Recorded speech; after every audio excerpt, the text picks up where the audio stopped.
로마서 6장 17절 말씀 보겠습니다. 그러나 하나님께 감사하리로다. 너희가 제 종이었으나 너희에게 전달된 교리의 그 틀에 마음으로부터 순종하고. 아멘. 저는 본문이야말로 가장 중요하고 중추와 같은 구절이라고 과감하게 말씀드립니다. 왜냐하면 이 구절은 그리스도인이 된다는 것이 정확히 무엇을 의미하는가를 알려주는 신약 성경의 가장 분명한 정의들 가운데 하나를 내포하고 있기 때문입니다. 6장의 논증을 이해해온 사람들은 사도가 여기서 하고 있는 일이 일반적인 전제로서 16절에서 행한 진술을 모든 그리스도인들에게 적용시키고 있음을 깨닫게 될 것입니다. 여러분은 15절에 기록된 질문을 논박하기 위하여 16절에서 일반적인 원리를 설정하였음을 기억하실 것입니다. 15절의 질문은 그런즉 어찌하리요? 우리가 율법 아래 있지 아니하고 은혜 아래 있으므로 죄를 지으리요? 결코 그럴 수 없느니라입니다. 그런 다음에 16절에서 보편적인 원리를 말합니다. 너희 자신을 누구에게 종으로 내주어 순종하게 하면 너희가 순종하는 그 사람의 종이 되는 줄을 너희가 알지 못하느냐? 혹은 죄의 종으로 사망에 이르고 혹은 순종의 종으로 의에 이르느니라. 이것이 우리가 이미 상세히 살펴본 바 있는 일반 원리입니다. 거기로부터 다음과 같은 결론이 나옵니다. 첫째, 우리를 소유하고 싶어하고 우리의 삶을 지배하고 싶어하는 두 큰 세력이 있다는 것입니다. 오직 둘이 있을 뿐입니다. 그들은 서로 간에 용납되지 않는 적수입니다. 둘째, 누구든지 동시에 이 두 세력 모두 아래 있다는 것이 전혀 불가능하다는 것입니다. 우리가 알아본 바와 같이 최종적인 요점은 우리가 살고 있는 방식으로 누구의 종인가를 선포하고 있다는 것입니다. 노예 소유주는 어떤 류의 행동을 고집합니다. 그러므로 그 사람의 행동을 보면 그의 주인이 누구인지 말할 수 있습니다. 너희 자신을 누구에게 종으로 내주어 순종하게 하면 너희가 순종하는 그 사람의 종이 되는 줄을 너희가 알지 못하느냐? 이상이 일반적인 원리들인데 사도는 그 원리들을 모든 그리스도인의 경우에 적용시킵니다.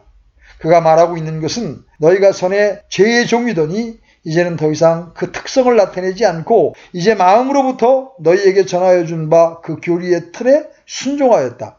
나는 그것을 감사한다 입니다. 사도는 그것을 그런 식으로 표현하면서 그리스도인에게 어떤 일이 있었는가를 말하고 있는 것입니다. 그는 로마의 그리스도인들을 보면서 말하기를 하나님께 감사한다. 너희는 전에 있었던 그 신분에 있지 않다. 너희는 완전히 새로운 지위에 있는 것이라고 했습니다. 사도가 그렇게 말하면서 성경 가운데에서 발견되는 것 가운데 가장 놀라운 그리스도인의 정의를 하나 던져주고 있는 것입니다. 저는 그것을 세 원리로 나누어 보려고 합니다. 사도는 그 점을 매우 분명하게 가르치고 있습니다. 첫째로 그리스도인은 큰 변화를 이룩한 사람입니다. 너희가 전에는 그런 사람이었으나 이제는 더 이상 그렇지 아니하다. 너희는 이제 전적으로 다른 입장에 있다. 너희가 전에는 그러하였으나 이제 너희는 이러하다. 이것은 분명히 중차대한 것입니다. 날 때부터 그리스도인으로 태어난 사람은 아무도 없습니다. 그리스도인이 되기 전에 어떤 일이 일어나야 합니다. 로마서의 처음 5장의 논증에 대하여 친숙한 자들은 그 진리를 납득시킬 필요가 없습니다. 5장 12절 이후에서 사도는 어떤 의심도 없이 우리가 아담의 자녀로 태어났으며 아담의 본성을 물려받은 것을 입증하였습니다. 우리는 아담이 지은 죄의 책임을 가진 자였습니다. 또한 그와 함께 죄를 지었습니다. 그러므로 한 사람으로 말미암아 죄가 세상에 들어오고 죄로 말미암아 사망이 들어왔나니 이와 같이 모든 사람이 죄를 지었으므로 사망이 모든 사람에게 임하였느니라. 우리는 본성으로 그러한 사람입니다. 아무도 그리스도인으로 태어나지 않았습니다. 그러므로 그리스도인이 되기 위하여 우리가 어떤 큰 변화를 가져와야 할 필요가 있습니다. 구원에 관한 신약의 모든 용어는 그것을 그런 식으로 표현합니다. 용어들은 이러합니다. 너희는 다시 태어나야만 한다. 너희가 너의 삶의 여정에서 어떤 것을 개선해야 한다거나 싸움에 있어서 조금 더 용기를 낼 필요가 있다는 것이 아니다. 너희는 반드시 다시 태어나야 한다는 것이다.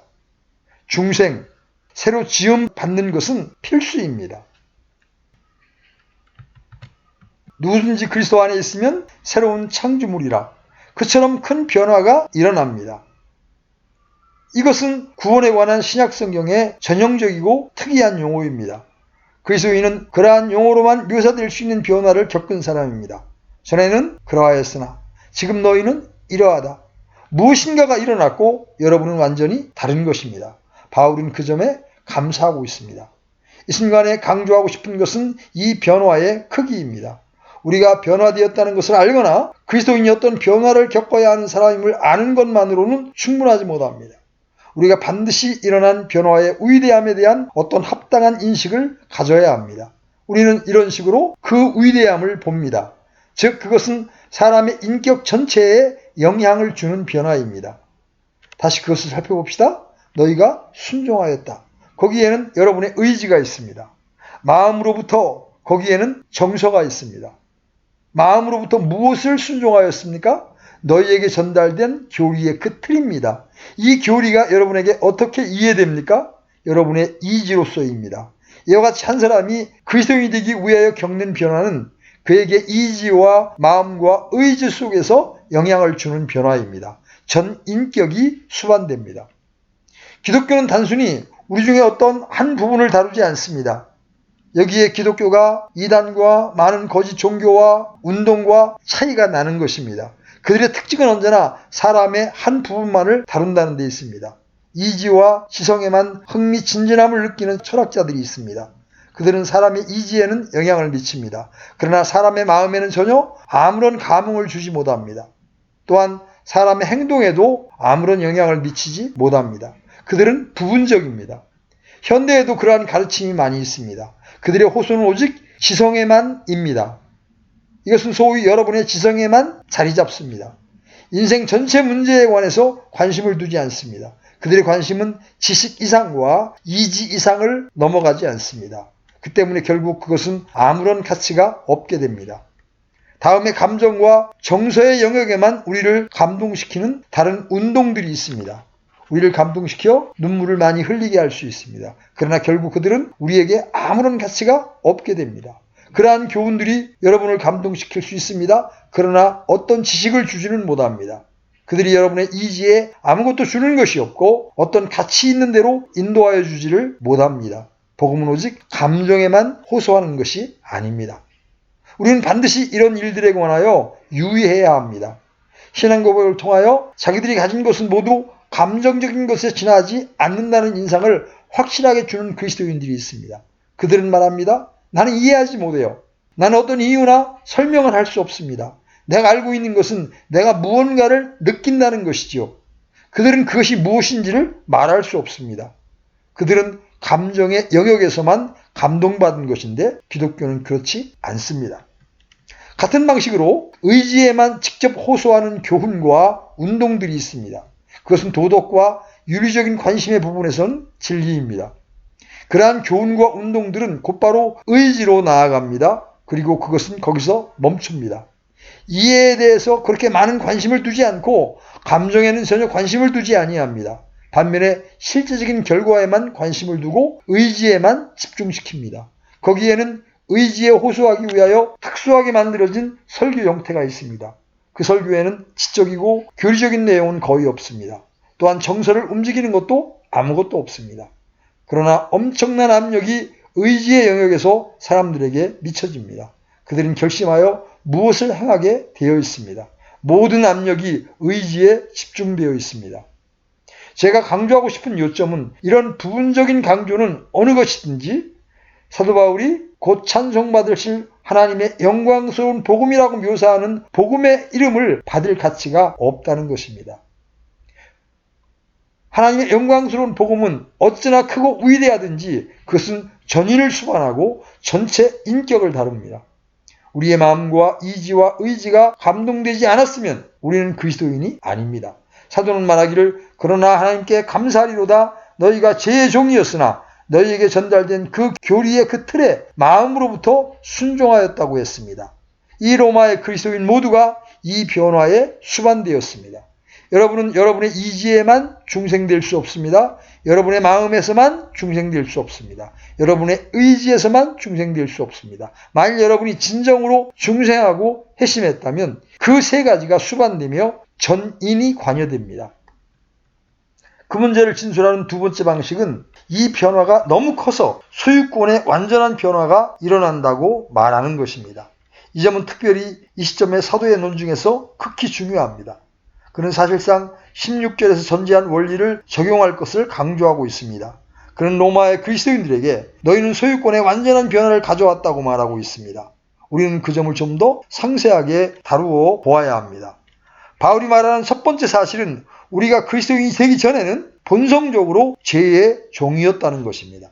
하나님께 감사하리로다. 너희가 전에는 어떠했습니까? 죄의 종이었으나 우리가 알았듯이 죄의 노예라는 것입니다. 사람은 본질상 죄의 노예입니다. 사람은 많은 사람들이 생각하는 것처럼 두 주인 어느 누구에게든지 자신을 드리고 팔 수 있는 결정 가능성을 가진 중성으로 태어나지 않습니다. 전혀 그렇지 않습니다. 그는 죄의 노예로 태어났습니다. 사도가 5장 12절로 21절에서 그 점을 철저하게 다루었기 때문에 그것을 다시 입증할 필요가 없습니다. 시편 기자가 모친이 죄 중에 나를 잉태하였다고 말합니다. 우리는 죄 가운데에서 나고 불법 가운데에서 조성되었습니다. 사람은 결코 자유롭지 않습니다. 그는 언제나 노예입니다. 그는 죄의 노예입니다. 주 예수 그리스도께서는 그래서 그것을 이렇게 표현하십니다. 강한 자가 무장을 하고 자기 저택을 지킬 때에는 그의 재산이 안전하나 그보다 더 강한 자가 그에게 와서 그를 이길 때에는 그가 신뢰하던 그의 모든 무기를 그에게서 빼앗고 그의 노량물을 나누느니라. 그것이 우리 주님이 말씀하신 인간상입니다. 주께서는 친히 강한 자를 다스리고 그의 무장을 해제하고 포로로 잡혀있는 백성들을 구하기 위하여 오신 것입니다. 신약의 용어들은 이상과 같습니다. 우리는 다른 이들과 같이 본질상 진노의 자녀였다. 우리가 사탄의 지배 아래에 있다고 말씀하십니다. 우리는 날 때부터 어둠의 왕국에 있습니다. 바울이 로마서 5장 21절에서 말한 것과 같습니다. 그는 죄가 사망 안에서 군림하였다고 했습니다. 다른 말로 해서 자연인의 자유를 운운하는 것처럼 어리석고 애석한 것이 없습니다. 그런 일이란 없습니다. 우리는 죄의 노예로 태어났습니다. 하나님께 감사하리로다. 너희가 죄의 종이었더니 그들은 스스로 그렇게 되었던 것이 아닙니다. 태어날 때부터 그렇게 태어났으며 그것이 사람의 본질입니다. 그러나 많은 사람들은 그것을 믿기 어렵다고 느낍니다. 그들은 말하기를 그러나 나는 그리스도인은 아니면서 아주 도덕적인 아주 착한 사람들을 아는데요. 난 그들을 손가락질할 수 없어요 라고 합니다. 그런데 그가 주장하기를 이 사람들은 자유롭다고 하면서 어떻게 그런 사람들로 죄의 노예라고 말할 수 있겠느냐고 합니다. 죄의 노예는 때때로 난폭한 모습으로 나타납니다. 술 취함, 살인, 음행, 정욕, 탐심을 따라 살아가는 등으로 나타납니다. 어떤 사람도 죄의 분명한 노예를 알아볼 수 있습니다. 그러나 죄의 노예가 그런 모양만 취하지 않습니다. 같은 노예이면서도 결코 그러한 난폭한 죄를 짓지 않는 매우 훌륭하고 의젓한 사람들로 보일 수도 있습니다. 그러나 그들은 무엇을 위하여 삽니까? 이 세상의 즐거움을 위하여입니다. 세상의 즐거움. 전적으로 그것들을 위해 그들은 살아갑니다. 전 인류가 노예라는 참된 증거는 사람들이 행하는 바에서보다 행하기를 게을리하는 데서 더 많이 발견됩니다. 제가 묘사하고 있는 거의 지적이고 많은 선행을 행하는 사람들을 생각해 보십시오. 그들은 자기들의 돈을 들이고 훌륭한 대의명분을 가지고 있습니다. 그들은 인류의 상태를 개선하려고 능동적으로 애쓰고 있습니다. 그래서 그들이 죄의 노예라고 어떻게 말할 수 있느냐는 의문을 가질 수 있는 겁니다. 아주 단순한 증거가 있습니다. 어째서 그들은 하나님을 믿지 않는 것입니까? 어째서 그들은 주 예수 그리스도를 믿지 않습니까? 어째서 그들은 그리스도의 속죄의 죽음을 믿지 않습니까? 그들은 믿기가 허락되지 않았기 때문입니다. 바울은 고린도 후서 4장 3절로 4절에서 이렇게 말합니다. 만일 우리의 복음이 가려졌다면 그것은 잃어버린 자들에게 가려졌느니라. 그들 속에서 이 세상의 신이 믿지 않는 자들의 마음을 가려 하나님의 형상이신 그리스도의 영광스러운 복음의 빛이 그들에게 비치지 못하게 하였느니라. 그들은 난폭한 죄인들은 아닙니다. 공개적으로 부패한 흔적이 없습니다. 그러나 노예라는 증거는 그들이 하나님을 믿는 것이 허락되지 않았으며 하나님의 아들과 영광스러운 복음을 믿는 것이 허락되어 있지 않다는 것입니다. 왜냐하면 그들의 노예 주인이 그것을 금하고 있기 때문입니다. 그들은 그로 하여금 눈이 가리워진 것입니다. 그보다 더 무서운 노예 제도가 어디 있습니까? 우리는 어떤 나타난 것만을 가지고 죄라고 말하는 잘못을 범하지 않아야 합니다. 온 세상은 죄의 노예로 태어났습니다. 의로운 사람은 없나니 단 한 사람도 없으며 우리는 모두 죄 가운데 태어나고 불법 가운데 조성되었습니다. 우리는 모두 다른 이들과 같이 진노의 자녀들입니다. 인류는 본질상 그러한 존재입니다. 복음을 믿지 않는 이는 누구나 계속 그런 상태를 유지하고 있습니다. 그들은 전적으로 죄의 노예요, 마귀의 노예요, 어둠의 왕국의 노예입니다. 그와 같이 만일 그들이 그대로 있다가 죽는다면 지옥과 하나님 밖의 어두움에 영원토록 거하게 될 것입니다. 그것이 죄의 가장 무서운 국면입니다. 그것은 악의 노예요, 하나님을 대적하던 모든 것의 노예입니다. 그것이 그 문제의 한쪽입니다. 그러나 다른 쪽을 바라보십시오. 사도가 사실상 이렇게 말하고 있는 것입니다. 하나님께 감사리로다. 너희가 전에는 그러하였으나 이제 더 이상 결코 그렇지 않다. 너희가 이제 주 예수 그리스도의 노예이다. 18절에서 바울은 그러나 이제는 너희가 죄로부터 해방되고 하나님께 종이 되어, 다시 말하면 죄의 노예에서 해방되었다고 말합니다.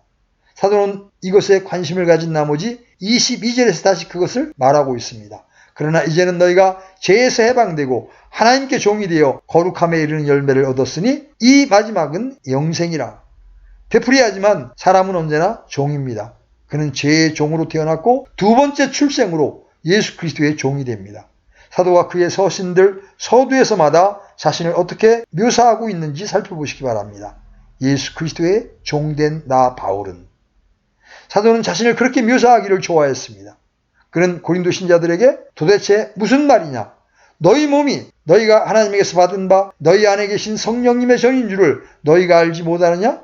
너희는 너희 자신의 것이 아니니 주께서 값을 치르고 사셨느니라.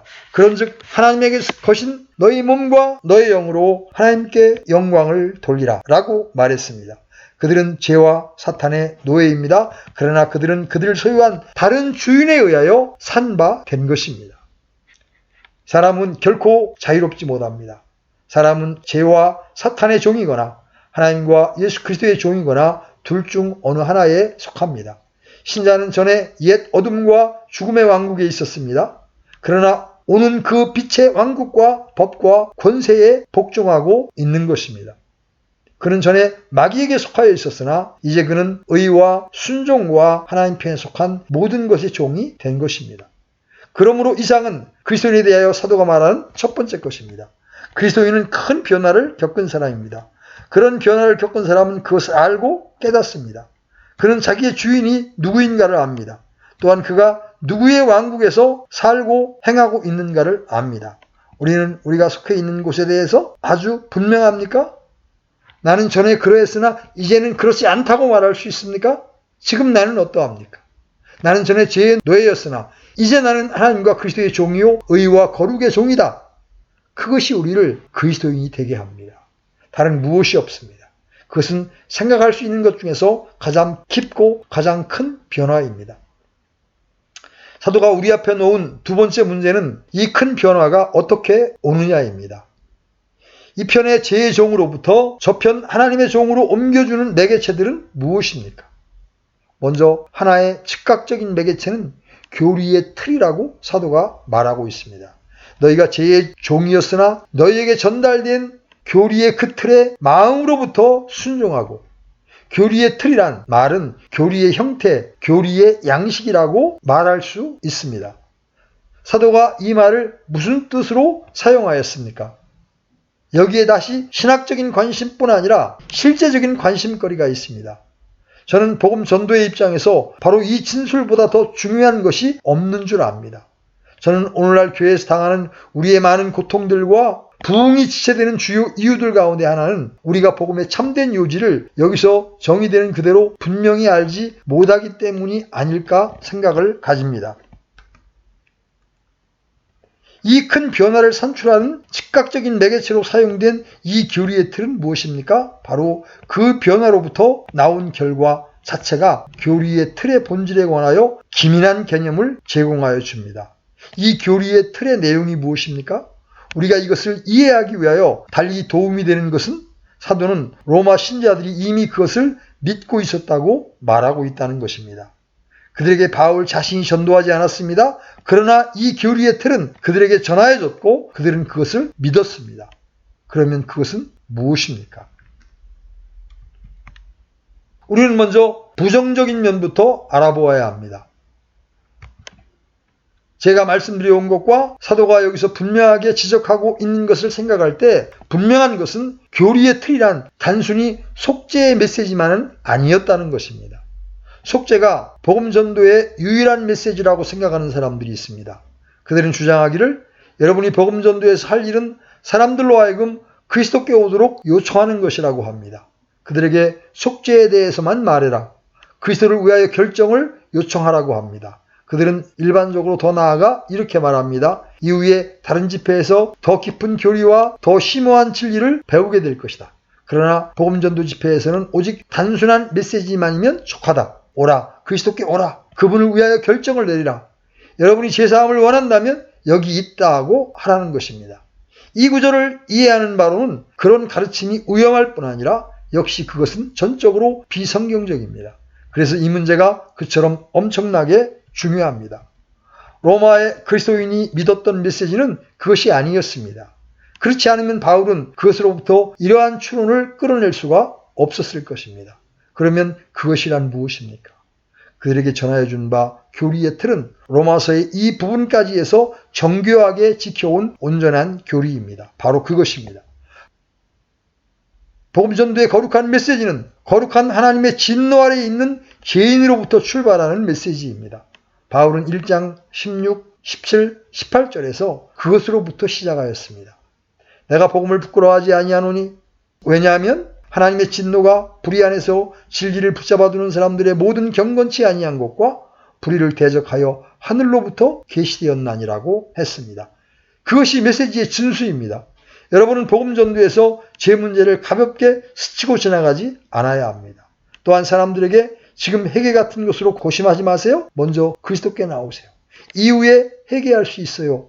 하지 않습니다. 아닙니다. 제 교리는 놀라운 결과를 내는 이 교리의 틀에 사활을 좌우하는 부분입니다. 우리 모두 정죄 아래에 있는 우리 자신을 알아야 합니다.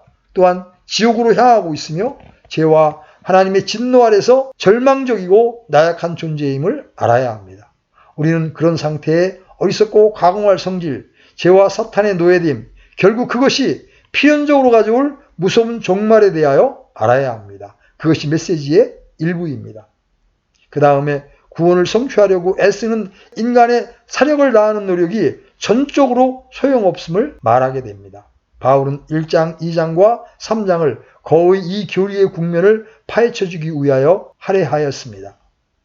철학자들을 가진 이방인들은 자신을 구원할 수 없습니다. 또한 율법을 가졌으니 복된 장래가 약속되어 있다고 자랑하는 유대인들도 자신을 구원할 수 없습니다. 바울은 너희가 이방인들보다 조금도 나을 바 없다.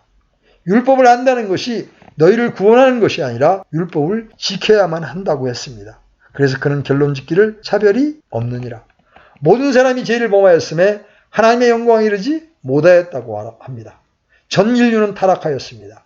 여러분은 자신을 구원할 수 없습니다. 여러분이 얼마나 도덕적이고 얼마나 훌륭하며 종교적이든 간에 그것이 문제가 되지 않습니다. 그것은 아무 소용이 없습니다. 할례를 받았든지 아니 받았든지 상관이 없습니다. 모든 도덕성은 그 자체로는 쓸모가 없습니다. 사람은 자신의 노력으로 자신을 구원할 수 없습니다. 사도 바울은 그것을 상기시키고 그것을 그들에게 확신시키기 위해서 상세하게 가르치고 있습니다. 이것이 복음전도의 전부입니다. 복음전도는 재밌는 이야기를 하고 사람들의 감정을 자극하고 자기들이 하고 있는 일에 대한 참된 지식이 없이 결정을 하도록 압력을 가하는 것으로 이루어지지 않습니다. 그렇지 않고 복음전도는 그 교리의 틀, 이 메시지, 이 진리를 개괄적으로 말하는 것입니다. 그 다음에 이 완전한 절망과 소망 없음과 낙담 가운데에서 피할 길을 하나님께서 주셨다고 하는 것을 말하여 나가는 것입니다. 그리스도 예수님 안에 있는 구속을 통해 하나님의 은혜로 값없이 의롭게 되었느니라. 그분을 하나님께서 그분의 피를 믿는 믿음을 통한 화해 헌물로 제시하셨으니 그것이 메시지요 전하여 준 바 교리의 틀입니다. 그것이 큰 변화를 가져온 즉각적인 매개체입니다. 그러나 무엇이 궁극적인 매개자입니까? 교리의 틀은 사용된 메시지입니다. 그러나 무엇을 사용하며 누가 그것을 사용합니까? 사도는 그 질문에 대하여 이렇게 대답합니다. 하나님께 감사하리로다. 너희가 제 종이었으나 너희에게 전달된 교리의 그 틀에 마음으로부터 순종하고, 그것이 의미하는 바는 너희는 너희가 넘겨진 바 된 교리의 틀을 마음으로부터 순종하였다는 의미입니다. 이 로마 그리스도인은 이 교리의 틀에 넘겨지고 양도되었습니다. 하나의 큰 주형을 생각해 보십시오. 녹은 샘물을 그 틀에 따라 붓습니다. 주물이 녹았기 때문에 주형의 모양이 되어 식히면 그 주형에서 꺼낼 수 있습니다. 그것이 사도가 전달하는 개념입니다. 그는 말하기를 신자가 된 너희는 인도되어 이 교리의 틀에 부음받았다고 하는 것입니다. 그래서 우리가 그런 사람이 된 것입니다. 그러나 즉시 하나의 질문이 떠오릅니다. 누가 이들을 이 틀에 인도하였느냐는 것입니다. 누가 그리로 인도합니까? 사탄의 노예가 어떻게 그 교리의 틀을 따라서 지어질 수 있느냐는 것입니다. 누가 그를 이 새 틀에 넣을 수가 있는가? 그는 스스로 그 일을 해낼 수 없습니다. 말하자면 여러분은 여러분 자신을 그리스도인으로 만들 수 없습니다. 그것은 전혀 불가능합니다. 여러분은 인도되었습니다. 누가 그 일을 합니까? 다시 거기에는 한 가지 대답만이 있을 뿐입니다. 그것은 하나님께서 하십니다. 그것이 에베소 2장에서 우리가 읽는 바입니다. 또 그분께서 범법과 죄들 가운데에서 죽었던 너희를 살리셨도다. 우리는 절망적이고 죽어 있었습니다. 그러나 그분이 우리를 살리셨습니다. 그분은 우리를 다시 살리시고 우리로 하여금 하늘의 초소들에 앉히셨습니다. 우리는 그분의 작품이라고 합니다. 이것은 아무도 자랑하지 못하게 하려 함이라. 은혜로 너희가 구원을 받았나니. 그것은 모두 하나님께 속한 것입니다. 우리를 인도하여 이 새 틀에 부은 것은 하나님이십니다. 골로새 1장에서 사도는 유사한 것을 말합니다. 우리를 빛 가운데에서 성도들의 상속 유업에 참여하는 자가 되기에 합당하게 하신 하나님께 감사드리기를 원하였노라. 그분께서 우리를 어둠의 권능에서 건져내사 자신의 사랑하는 아들의 왕국으로 옮기셨으니 그 모든 것을 행하신 분은 하나님이십니다. 그것이 큰 변화가 일어나게 되는 방식입니다. 하나님의 성령은 이 말씀, 이 메시지, 이 교리의 틀을 가지사 우리를 그 속에 넣으시고 그 교리의 틀이 우리에게 역사합니다. 그분은 우리를 짓되 그 모양 그대로 지으셨습니다. 성경과 복음의 말씀은 즉각적인 매개체요 사용된 기구였습니다. 그러나 그 도구를 사용하시는 이는 복되신 성령이십니다. 그러므로 사도는 그가 행한 방식대로 이 진술을 시작한 것은 놀랄 일이 아닙니다. 하나님께 감사하리로다. 물론입니다. 감사할 다른 분이 없습니다. 자랑하는 자는 주를 자랑하라. 모든 입이 막아지고 자랑할 것이 없습니다. 사람은 아무것도 하지 않았습니다. 아무것도 할 수도 없습니다. 누가 우리를 새롭게 지었습니까? 하나님입니다. 자랑하는 자는 주를 자랑할지니라. 그렇습니다.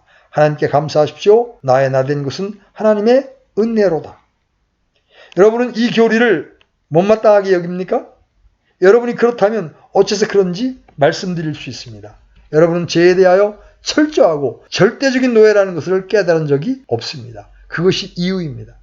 여러분은 자신이 사탄의 노예요, 움직일 수도 없고 강하게 무장된 그것을 이겨낼 수 없다는 것을 알지 못합니다. 사람이 사탄을 이겨내기란 불가능하다고 그리스도께서 말씀하셨습니다. 그것은 사람이 그렇게 할 수 있는 것보다 더 강한 것을 요구합니다. 족장들도 할 수 없습니다. 그러나 하나님의 아들은 그 일을 하셨습니다. 저는 언제나 이 교리를 거절한 것만큼 어리석은 것이 있는가 의심합니다. 더구나 자기가 그리스도인이라고 자처하는 자들의 경우라면 더한 것입니다. 어째서요? 이것이야말로 사람이 가질 수 있는 가장 영광스러운 확신의 기초와 근본이기 때문입니다. 나의 최종적인 구원에 대한 확신과 확실성은 내가 하나님의 장중에 있으며 그분이 나를 옛 죄의 틀에서 건져내어 이 새 틀에 넣었다는 바로 이것입니다. 새 틀은 그분의 것입니다. 그리고 그분은 내가 완전해지기까지 그 속에 나를 넣어 두셨습니다. 하나님께서 그 일을 시작하여 우리를 짓기 시작하면 그분은 중도에서 그만두고 떠나시지 않습니다. 그분은 계속 그것을 끝내고야 맙니다. 너희 안에서 선한 일을 시작하신 분께서 예수 그리스도의 날까지 그 일을 이루실 것 바로 이것을 나는 확신하노라. 나는 결국 점이나 티나 주름 잡힌 것이나 그런 것이 없을 때에야 그 틀에서 나올 것입니다. 나는 완전해지고 거룩해지고 완전히 성화될 것입니다. 나는 그리스도를 닮게 될 것입니다. 하나님께 감사하게도 나를 그분의 틀에 놓고 그리스도 예수 안에 있는 하나님의 영원한 뜻과 계획에 따라 나를 지어가시는 분은 하나님이십니다. 바로 그것이 변화가 일어나는 방식이요, 그것이 이루어져 나가는 방식입니다. 세 번째이자 마지막이 되는 중요한 원리에 대해 한마디 언급할 문제가 있습니다. 큰 변화가 우리 안에서 일어났다는 사실의 증거에 관한 것입니다. 우리는 모두 이것에 관심이 있습니다. 어떻게 이 큰 변화가 우리 안에서 일어났는지를 확실하게 알 수 있을까요? 그것이 바울이 이미 말한 것으로부터 필연적으로 따라오는 것입니다. 이것은 변박하는 것의 문제가 아닙니다. 그것은 내가 지금까지 말하여 온 것만큼 확실한 것입니다. 그리고 사도가 15절에서 인용한 엉뚱한 주장을 변박하고 비난할 수 있는 것은 오직 이것에 대한 확실성 때문입니다. 하나님께서 우리를 인도한 이 교리의 틀과 이 틀에 들어간 결과는 무엇입니까? 그것이 무엇으로 인도합니까? 여기에 대답이 있습니다. 너희에게 전달된 교리의 그 틀에 마음으로부터 순종하고, 바울이 단순히 너희가 믿었다고 말하지 않는 것에 주목하시기 바랍니다. 그는 너희가 교리의 그 틀에 순종했다고 말하고 있습니다. 그 얼마나 중차대한 요점입니까? 그것은 복음 진리를 지적으로 동의하는 것에만 치우치는 일이 있다는 것은 얼마나 안타까운 일입니까? 그것은 어떠한 사람도 구원할 수 없습니다. 아직도 죄의 노예들이요, 전적으로 육신적인 사람들이면서 성경 읽기를 즐기고 다른 이들이 말 읽기 퍼즐하는 것처럼 교리를 가지고 희롱하는 자들이 있습니다. 만일 여러분이 그런 부류에 들었다면 그것은 지극히 지적인 작업일 수 있습니다. 그러한 이들은 자기들의 이지에 관심을 가지고 그 교리를 지적으로 믿습니다. 그러나 그것은 그들의 생명에는 아무것도 가져다 주지 못합니다. 그들에 대해서 무엇이라고 말해야 할까요? 그들은 그리스도인이 아닙니다. 저는 처음에 구원에는 전인이 수반된다고 하는 것을 강조하였습니다. 만일 의지가 수반되지 않았으면 그것은 그리스도인이 아닙니다. 다시 한번 말씀드리지만 그것은 속죄만을 믿는 것이 아닙니다. 그리스도 안에 있는 하나님의 용서를 믿고서도 계속해서 죄를 짓고 있는 이들이 있습니다. 그것은 참된 믿음이 아닙니다. 그것은 전혀 가치가 없다는 것입니다. 그렇기 때문에 저는 칭의와 성화를 따로 떼어놓는 것처럼 비성경적이고 전적으로 악한 것이 없음을 다시 한번 말씀드립니다. 그러한 일은 불가능합니다. 그러나 그것은 아주 보편화된 가르침이기도 합니다. 제가 볼 때 그것은 성경을 부인하는 것입니다. 사람을 그리스도인 되게 하는 것은 그에게 전달된 그 교리의 틀에 순종하는 것입니다. 로마의 그리스도인들은 바로 그런 일을 행하는 것입니다. 사도의 전체 논증은 다음에 따라 달려 있습니다. 만일 그가 한순간이라도 동시에 성화의 과정이 시작되지 않고도 의롭다함을 받을 수 있음을 인정한다면 그는 그런즉 어찌하리요? 우리가 율법 아래 있지 아니하고 은혜 아래 있으므로 죄를 지으리요? 결코 그럴 수 없느니라는 반대 의견에 대하여 답변할 수 없을 것입니다. 자기가 용서함 받은 것을 믿는 사람이 있습니다. 그런데 그것이 그의 삶에 있어서 어떤 변화도 일으키지 못하였습니다. 그는 거룩하게 되지 않았습니다. 그래서 바울을 비평하는 자들은 나는 제사함 받았으나 여전히 그전의 삶을 계속해 나간다고 믿는다고 했습니다. 그러면 사도의 논증은 땅에 떨어지게 될 것입니다. 그러나 사도는 그럴 수 없다고 말합니다. 왜냐하면 믿는다는 말은 참된 의미에서 이집뿐만 아니라 마음과 의지도 함께 수반되는 것을 의미하기 때문입니다. 그것은 마음으로부터의 순종입니다. 신약 성경에 따르면 신앙은 언제나 순종의 요소를 포함합니다. 필연적으로 어떤 변화된 삶으로 인도하지 않는 신앙은 그것이 어떤 것을 제안하든지 간에 아무 소용이 없습니다. 이 점에 있어서 야고보와 바울이 의견을 같이 합니다. 행함이 없는 믿음은 죽은 것이라고 야고보는 말합니다. 그것은 믿음이 아닙니다. 그것은 단순히 지적인 동의밖에는 되지 않습니다. 여러분은 부분적으로 나누어서 그리스도를 믿을 수 없습니다. 그분은 하나요? 나누어질 수 없습니다. 만일 여러분이 전적으로 그 진리를 안다면 여러분은 진리의 전체성에 관한 무엇을 아는 것입니다. 어째서 이것이 그렇게 필연적으로 진리입니까? 저는 몇 가지 대답을 제시합니다. 그리스도 예수 안에서 우리에게 구원을 이루는 하나님의 최고 목표는 단순히 우리를 용서해 주시기 위한 것이 아닙니다. 바울은 에베소 신자들에게 이렇게 표현합니다. 우리는 그분의 작품이요 그리스도 예수님 안에서 선한 행위를 하도록 창조된 자들이니라. 무엇을 위하여입니까? 하나님께서 그 선한 행위를 미리 정하신 것은 우리가 그 행위 가운데 걷게 하려 하심이라. 다시 디도서에서 그분께서 우리를 위하여 자신을 주심은 어째서 자신을 주셨습니까?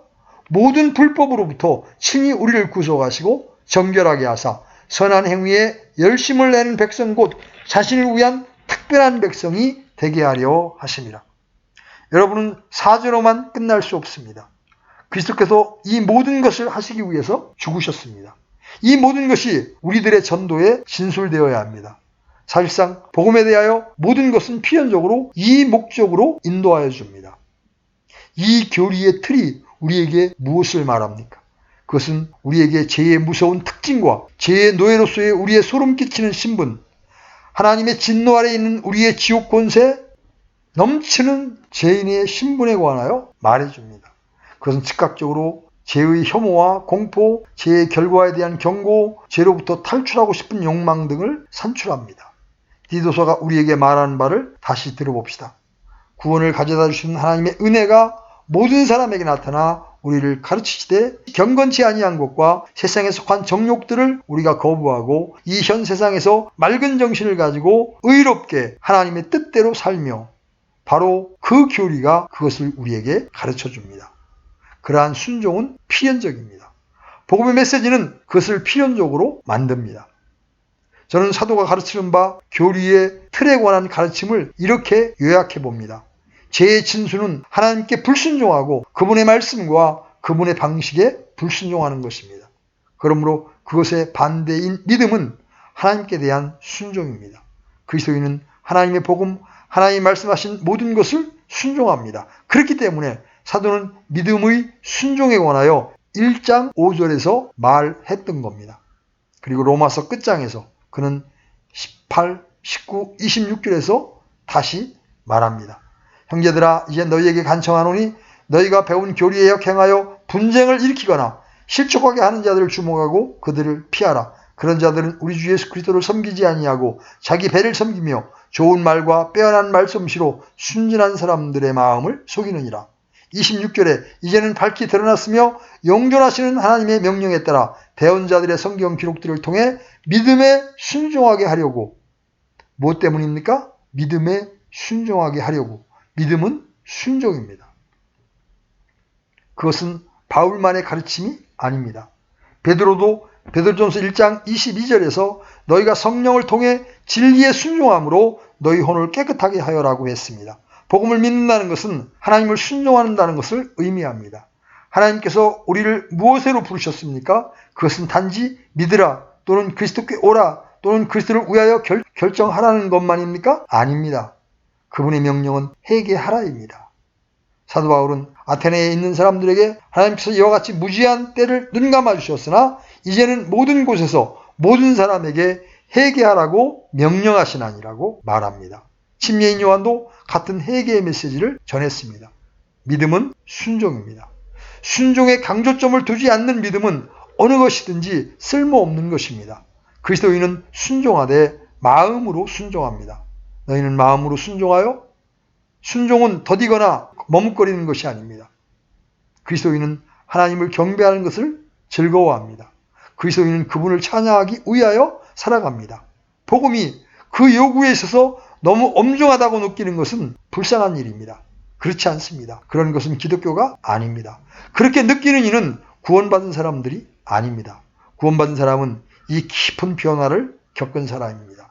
그는 교리로 모양 지어진 틀 속에 있습니다. 그것이 그에게 무엇을 가르칩니까? 회개할 것과 죄를 떠나 임박한 진노를 피할 것, 자신을 전적으로 하나님께 드리며 순종할 것을 가르칩니다. 그리고 그는 단순히 그의 의지로만 그렇게 하지 않습니다. 그의 온 마음이 그것 속에 있습니다.